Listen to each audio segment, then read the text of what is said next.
this is the place where we used to develop Android applications. As you can see, for both Android, Java developers and the Kotlin developers use the Android Studio for Android applications. So you just come here to the files, then you go to new project. So in new projects here, you can meet that there are various designs of the activities which you can use. This is an empty activity whereby if you choose to begin development with this activity, it means that you start with the code from the scratch. But if you wish to have features, for instance, an activity with Google Maps, an activity with this top navigation with a floating button, this yellow color here, or maybe you wish to have a navigation drawer, you can choose this different, there are different features which you can choose, whereby Studio has already developed some predefined code whereby you just do some editing with these features in order for you to enhance your application. So maybe for us, I'm going to take this empty activity. So when you press next, so you can meet here, here's where you write the name of your application, and this package name is it helps in defining your application in the Play Store. And also here is the location whereby the file which will be used for development will be stored. So you can choose where you wish to store your application. Okay. Is the part of language. If you wish to develop either with Java or with Kotlin, it's your choice. For my case, I choose Java, and here are the API levels. As you know that Android has an operating system, and each and every day, these people work hard to develop more features in order to ensure that using the phones becomes more easier and people become more satisfied with the product. So we started very far from API level 16, and they have a behavior of giving names of sweet foods. As you can see here, there is Jelly Bean, Kit Kat, Lollipop. So these are the advancements in API level. So currently, we are most people are using Android 9, Android 10, Android 11, and Android 12. But there are also others who are still using API Android 7, this Nougat, API level 25. So when you choose these API levels, it means that your application will be able to run on Android phones with these versions of the operating system and greater. So for instance, if I decide to choose maybe API level 29, so it means that my application will be able to run from API level 29, 30, and 31, but less than that, the application won't be able to run. And maybe once when you place your application to the Play Store, the only people who will be able to view your applications are the people whose Android phones are within these API levels, but the ones which the API levels are lower than this, they even will not be able to view your application on the Play Store. So for my case, if you choose API level 27, the Android Studio is intelligent enough to tell you that the percentage of Android phones which your application will be able to run is about 78.7%. So it seems that a percentage will be left out. So maybe I can go down a little, maybe I choose API level 24, and you see that it's telling you that 89.0% of the phones will be able to run your Android application. So that's the advantage of Android Studio. By the way, Android Studio is developed is advanced from IntelliJ. whereby it's just added some more tools in order to enable you to develop your Android applications. So after choosing your name, the package name, and the API levels plus the language, then you press the finish, whereby here is where you will be able to create a new project. As from my case, my project is already created. So this was just only to show you how can you create a new project in Android. Also, maybe let me do something like this. Okay. As I told you that Android Studio is developed from IntelliJ. As you can see, the interface of Android Studio slightly resembles IntelliJ, but it differs to some extent. For instance, in Android Studio, we have the AVD manager, whereby this AVD manager, as you know, we are dealing with mobile applications. So how will you be able to test your created application on the mobile phone? So Android Studio has offered you this AVD manager, whereby you get to download a virtual device which will be used to test your Android applications. So most of people complain that it's difficult to run smoothly Android Studio in their computer, which have lower specifications, for instance, 4 GB of RAM. So as I can show you that here, this is mainly one of the great reasons. When you install Android Studio to be able to run these AVD managers, these virtual devices, it means that, for instance, this device here, for instance, this device here, it's API level 30. I was able to download them. But when you run this device, it means that this device will take about 9.2 GB of your RAM. So if I run this device and my RAM is maybe 8 GB, then my PC will begin to stack, because this device has taken up a lot of space. So that's why many people do not opt to use Android Studio if the computers have lower specifications, or they can run Android Studio, but they may not run they may not use the virtual devices for testing. So another alternative is for you to use a physical device. For instance, this is one of my physical devices, which is here. It is API level 29, Android version 10, whereby how can I connect this physical device to my computer? You either use the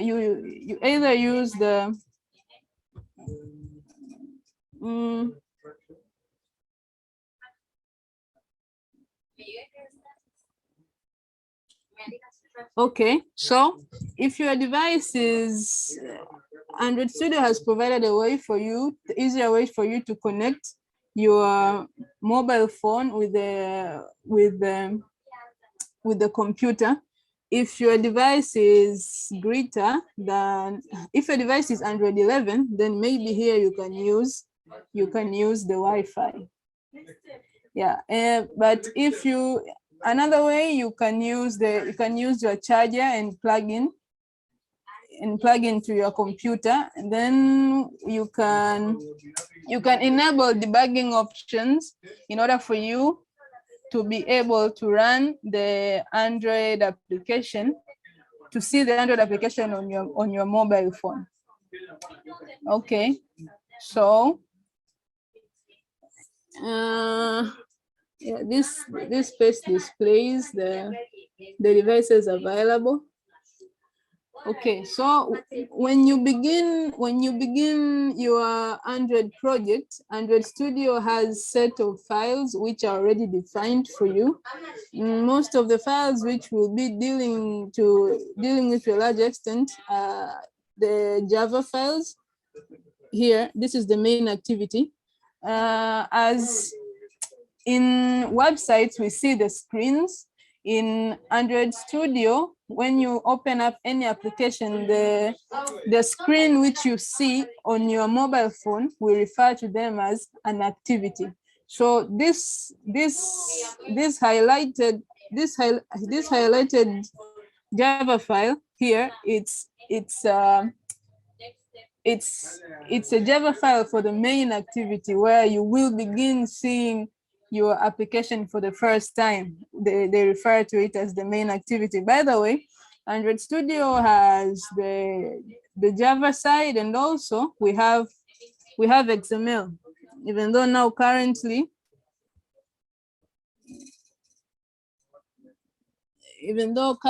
they are trying to change from they're trying to advance from XML to Jetpack, but for here now we have Java, we have the Java files, and we have the XML. The XML is responsible for the layouts of the applications. Like in websites, you use HTML and the CSS for the layouts. Then later on, maybe you use the JavaScript and later on you use the JavaScript for offering behaviors. So comparing with that, we can say that HTML and CSS, I can compare it with the XML, and the JavaScript or whatever, maybe React, I can compare it with Java this way. So Java provides the behavior, and the XML provides the layouts and how the application will be seen. So as you can see, there are different resources which contains different XML files, but for this application here, this is the Java. This is the XML file. Yeah, okay. So when you start designing your layouts, you have two options. It's either you can use the design side, whereby you use the drag and drop different items which you want to add to your application, or you can use pure code, XML code, to define to define the items which should be displayed on your screen, and where and how should they be displayed. So, or maybe you can split up. Either you use you write your code, and on the other side you display your design. Okay, so for instance, currently we see that there is a constraint layout and there is a text view. So a text view, it's this one. Let me try to zoom it. Okay, so this is the text view here, which is used to display a text. So when you want to design the layouts of different activities in your application, you use different items. For us in Android Studio, we call them widgets or views. And here are different categories. As you can see, there is text, there is button, we see widgets, we see layout, we see containers. So we use these different items here to design our activities. But these items can be categorized into two main groups. We can say that there are views and there are view groups. As you know, when you're developing a website, you tend to put your components inside a container.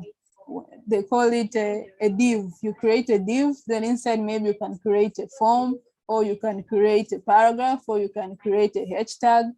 It's the same this way, but our containers are not divs. Our containers can be linear. For instance, currently here, they have used the default container as constraint layout. So another container can be linear, linear. Another container can be relative, can be relative. So the difference between these containers is it's very simple, just as their names. So for instance, this linear container, when you use a linear container, it means that you arrange the different widgets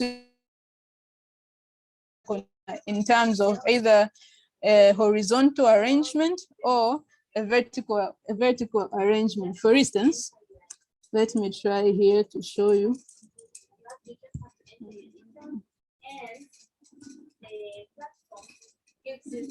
So this is a linear layout, and I'm going to define the width and the height. So maybe I want my width to match the bigger container. So I'll say match parent, and maybe I want the height also, the height to reside inside the components which will be contained in the linear layout. So by default, this layout, the linear layout is going to display the items horizontally. So it's either you leave the default, or if you want your items to be displayed vertically, you say that I want my items to be displayed vertically by specifying the orientation. So here I can say this is vertical. Yeah. Here it is. Okay, so as you can see here, there are red markings, which shows that I have not yet completed to define my layouts in comparison to the constraint layout, because the constraint layout requires you to define the components more depending on where and how the items will be displayed. So maybe let me write this code and then I'll explain later.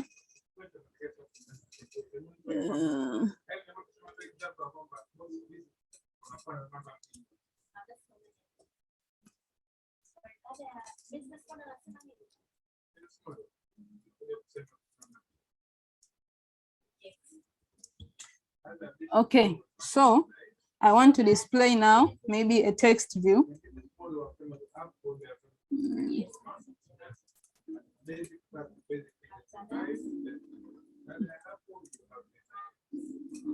So maybe I say wrap content, and then I say the text will be hello.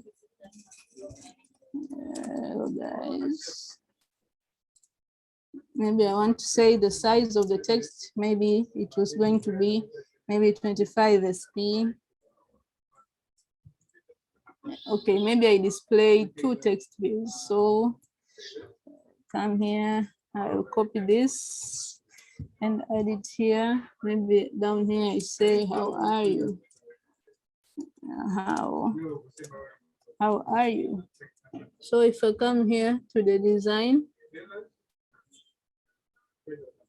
you see that how my text is displayed. You see there, hello guys, how are you? They're displayed in a one after the other in a vertical manner. So if I wish this text to stay across or in one line horizontally, I just come here and define the orientation to be horizontal. Yeah, so now the text will be horizontal this way. Maybe I can add some margin. Maybe I say, okay, maybe I say margin.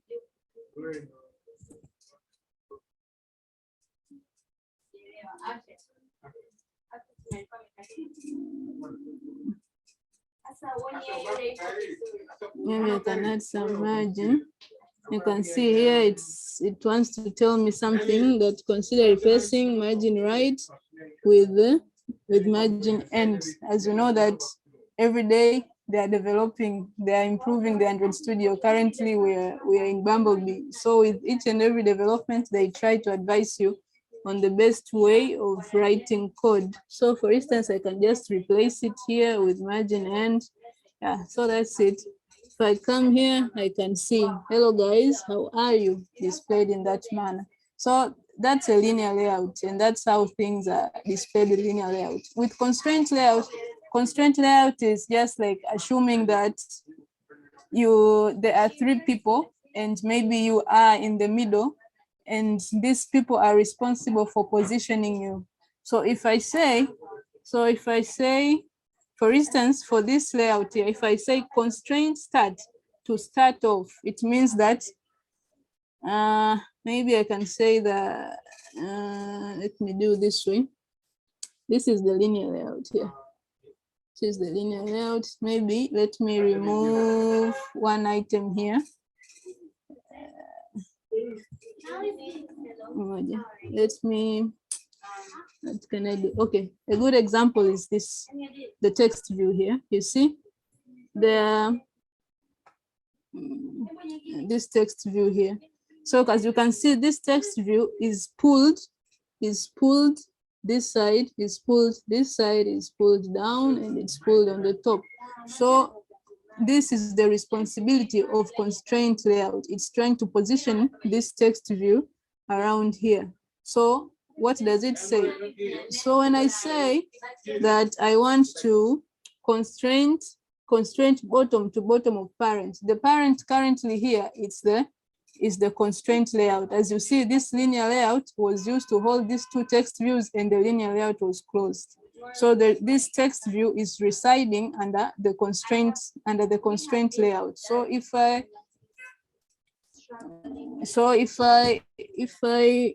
try to show here, if I pull this to the start of the parent, it's going to be pulled this way. Let me show you.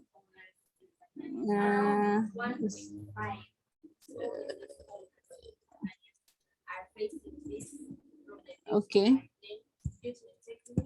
So I'm trying to pull this top to the top of the parent. So I'm pulling the top of this layout here to the top of the parent. So it means that it will go to the top. Only the person who is on top is allowed to pull. So it means that this text view will go to the top. If I say now, when I want to put it to the bottom, I say constraint bottom to the bottom of the parent. So it means that it's pulled both ways, from the top and to the bottom. So I can see it that it's this way.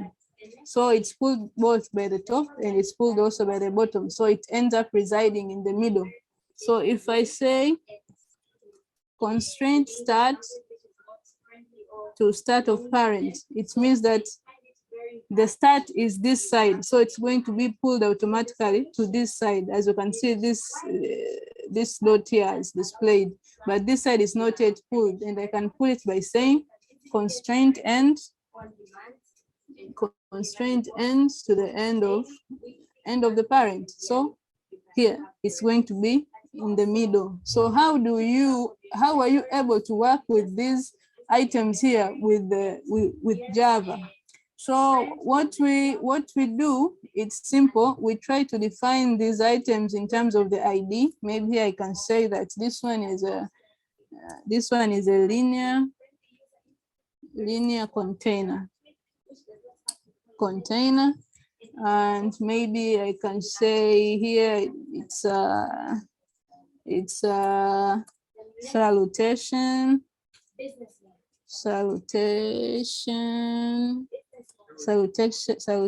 text view. So if I want to be able to work with these widgets here in my main activity, I just have to refer to them this way. So I want to convert these widgets to become objects in order for me to use them in the main activity. So I define them. I want maybe to use this text view here for salutation in order for me to change the text there. So first I define a text view.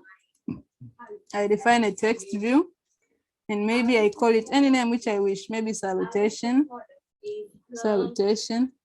And I come here and I will come and say salutation equals to, and I will we have a function which is called find view by ID. which each and every view has this function in order for you to be able to access the XML code.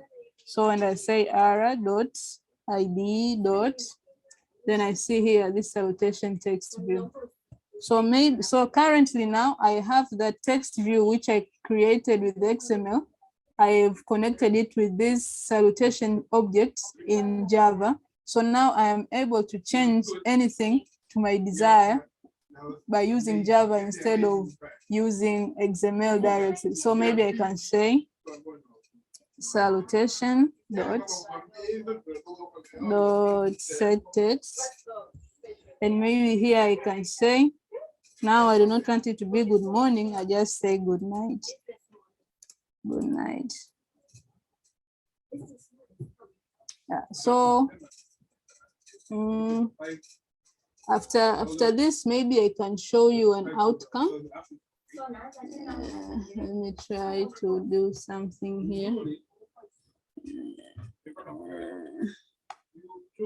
Let me see what I can use.